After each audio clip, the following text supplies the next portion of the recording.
ਯਾਰ ਇਹਨਾਂ ਜ਼ਿਮੀਂਦਾਰਾਂ ਤੋਂ ਮੈਂ ਬੜਾ ਤੰਗ ਆ। ਜੇ ਅੱਜ ਪਾਣੀ ਦੀ ਵਾਰੀ ਮੇਰੀ ਆ ਹੀ ਗਈ ਆ, ਇਹ ਪਤਾ ਨਹੀਂ ਖਬਰੇ ਕਿਹੜਾ ਵੱਢੀ ਜਾਣ ਦਿਆ ਪਾਣੀ। ਉਹ ਹਲੋ ਭਾਈ। ਹਾਂ ਕੀ ਗੱਲ ਆ ਤੈਨੂੰ? ਉਹ ਗੱਲ ਮੈਨੂੰ ਕੀ ਹੋਣੀ ਆ, ਜੇ 6 ਮਹੀਨਿਆਂ ਬਾਅਦ ਕਿਤੇ ਮੇਰਾ ਦਿਲ ਕਰ ਹੀ ਆਇਆ ਪਾਣੀ ਲਾਉਣ ਨੂੰ, ਉਹ ਵੀ ਤੁਸੀਂ ਵੱਢਣਾ ਸ਼ੁਰੂ ਕੀਤਾ। ਉਹ ਤੇਰੀ ਕਿਹੜੀ ਪਾਣੀ ਦੀ ਵਾਰੀ ਆ ਗਈ ਆ? ਤੂੰ ਕਿੱਧਰ ਕਈ ਚੱਕ ਕੇ ਭੱਜਾ ਫਿਰਦਾ? ਯਾਰ ਅੱਜ ਹੈਗਾ ਮੰਗਲ ਤੇ ਮੰਗਲ ਨੂੰ ਵਾਰੀ ਪੈਂਦੀ ਆ ਮੇਰੀ।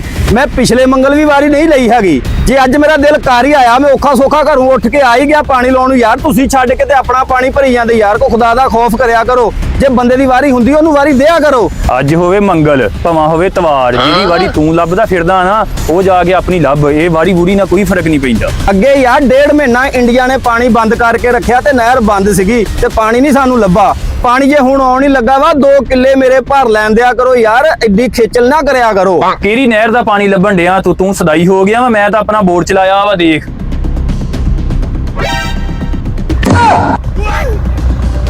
ਅੱਛਾ ਬਾਈ ਯਾਰ ਮੈਨੂੰ ਪਤਾ ਨਹੀਂ ਲੱਗਾ ਮੇਰੀ ਉਦਾਂ ਵਾਰੀ ਕਿੱਦਣ ਦੀ ਬਣਦੀ ਆ। ਭਾਈ ਨਹਿਰ ਨੂਰ ਕੋਈ ਨਹੀਂ ਆਉਂਦੀ। ਜੇ ਟੂਵਲ ਚਲਾਉਣਾ ਵਾ ਤੇ ਚਲਾ ਲਾ, ਨਹੀਂ ਤੇ ਤੁਰਦਾ ਹੋ।